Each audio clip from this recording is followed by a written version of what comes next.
YouTube channel, Ron's Creation.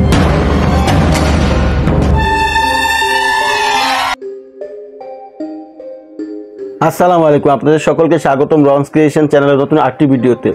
আজকে আমরা আলোচনা করব শয়তান মুভি সম্পর্কে। মুভিটি মুক্তি পায় 2024 সালে।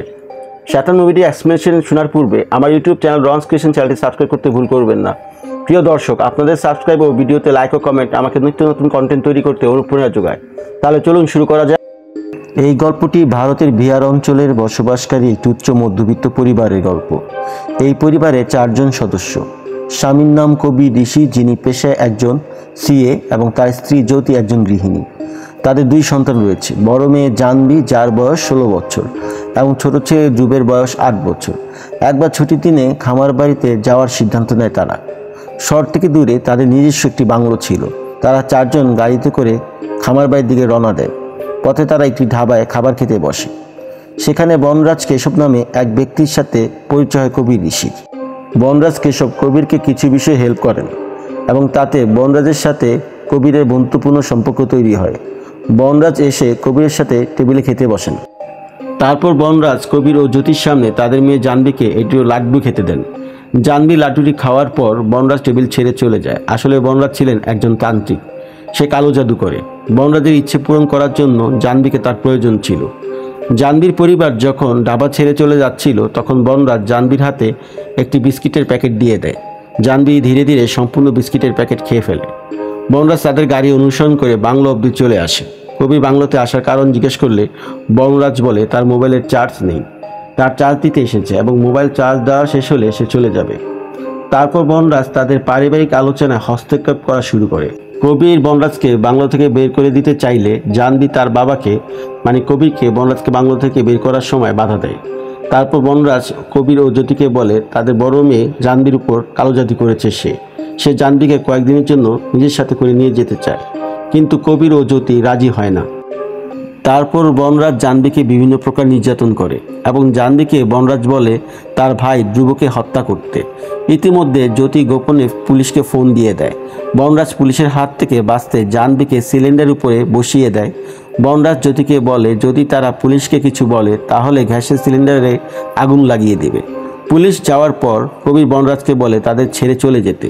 কবির একটি ব্যাগে সকল মূল্যবান জিনিস ও টাকা পয়সা বনরাজকে দিয়ে দেয় এবং তাকে অনুরোধ করে চলে যেতে। বনরাজ ব্যাগ নিয়ে চলে যায়, কিন্তু কবির দেখে তার মেয়ে জাহ্নবী স্বাভাবিক অবস্থায় ফিরে আসে না। তখন কবিরের সন্দেহ হয় এবং সে বাইরে গিয়ে দেখে বনরাজ সমস্ত টাকা ও গহনা পুড়িয়ে দিচ্ছে। তারপর সে জ্যোতি ও কবিরকে বলতে শুরু করে সে এইসব জিনিসের প্রতি আগ্রহ রাখে না, সে চায় সমগ্র বিশ্বের দেবতা হতে। বনরাজ সেই রাতের জন্য অপেক্ষা করছিল।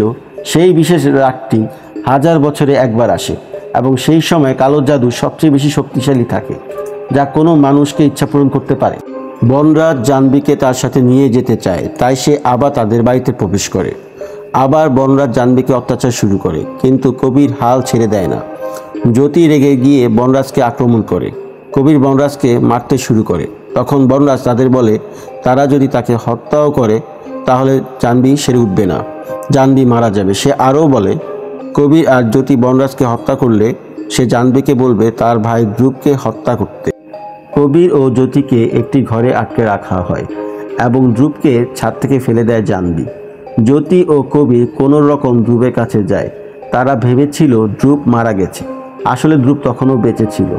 তারপর বনরাজ তাদের বলে তারা তাদের ছেলেকে বাঁচাতে পারে, কিন্তু বিনিময়ে জাহ্নবীকে দিতে হবে। তারপর কবির ও জ্যোতি ধ্রুবের জীবন বাঁচানোর জন্য জাহ্নবীকে ছেড়ে দিতে বাধ্য হয়। বনরাজ খুশি হয়ে সে জাহ্নবীকে নিয়ে সেখান থেকে চলে যায়। কবির ও বনরাজের মধ্যে লড়াই হয়। লড়াইয়ের সময় বনরাজ এমন কিছু বলছিল যা জাহ্নবীকে মুক্ত করার মতো ছিল এবং কবির তা রেকর্ড করে রাখে। কবির গৃহকর্তার ফোনে বনরাজের লাইভ লোকেশন পাঠিয়ে দেয়, কারণ বনরাজ তাদের সমস্ত ফোন ভেঙে দিয়েছিল। যেহেতু কবির জাহ্নবীর অবস্থান জানতে পারছিল, তাই জাহ্নবীর জীবন বাঁচানো যেতে পারে, কিন্তু তার আগে সে জ্যোতি ও ধ্রুবকে হাসপাতালে পাঠিয়ে দেয়।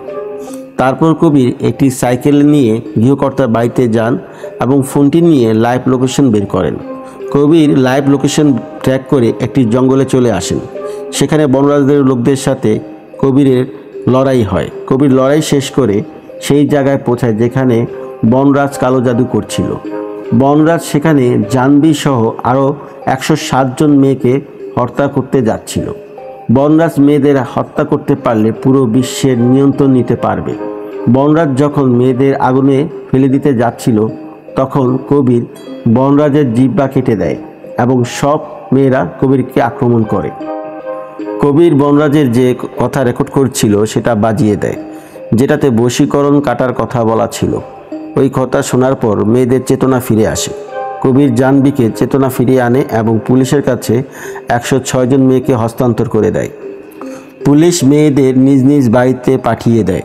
পুলিশ বনরাজকে খুঁজতে থাকে। তখন কবির বলে বনরাজ পালিয়ে গেছে, কিন্তু আসলে কবির বনরাজকে একটি নির্জন বাড়িতে আটকে রেখেছিল। মুভির এই পর্যায়ে দেখা যায় কবির বনরাজকে খাওয়ার জন্য মৃত ইঁদুর দিচ্ছিল এবং সে প্রতিদিন বনরাজকে মনে করিয়ে দেয় সে কি ভুল করেছিল। এখানে মুভিটি সমাপ্তি ঘটে। তাহলে শয়তান মুভিটি এক্সপ্লেনেশন কেমন লাগলো তার নিচে কমেন্ট বক্সে জানাতে ভুলবেন না। শয়তান ছবিটি ভীষণই এন্টারটেইনিং এবং এর মধ্যে রয়েছে প্রচুর হরর সাসপেন্স। তাই যারা হরর মুভি পছন্দ করেন তারা দ্রুত দেখে ফেলুন শয়তান মুভিটি। প্রিয় দর্শক, রনস ক্রিয়েশন চ্যানেলটি সাবস্ক্রাইব করতে ভুল করবেন না এবং ভিডিওতে লাইক ও কমেন্ট করে সাথেই থাকুন। সকলকে ধন্যবাদ। সবাই ভালো থাকবেন। আসসালামু আলাইকুম।